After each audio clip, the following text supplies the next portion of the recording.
ನಿಂದು ತಾಯಿ ಗುಣ ತೀರೋದಿಲ್ಲ ಋಣ, ನೀನು ನಮ್ಮ ಪಾಲಿಗೆ ಎಂದು ದೇವ್ರಯ್ಯ. ತಾನು ನೋವ ನುಂಗಿ ಜೀವ ನೀಡೋ ಮಗ, ನಿನ್ನ ಪಡ್ಕೊಂಡಿದ್ದೆ ಪುಣ್ಯ ಗಣಯ್ಯ.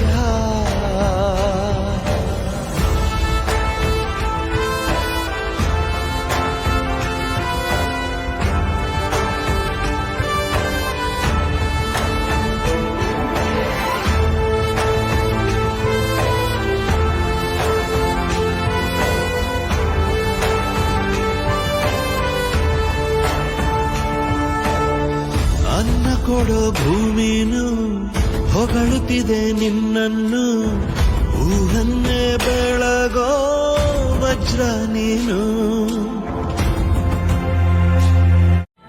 ನಿಂದು ತಾಯಿ ಗುಣ ತೀರೋದಿಲ್ಲ ಋಣ, ನೀನು ನಮ್ಮ ಪಾಲಿಗೆ ಎಂದು ದೇವ್ರಯ್ಯ.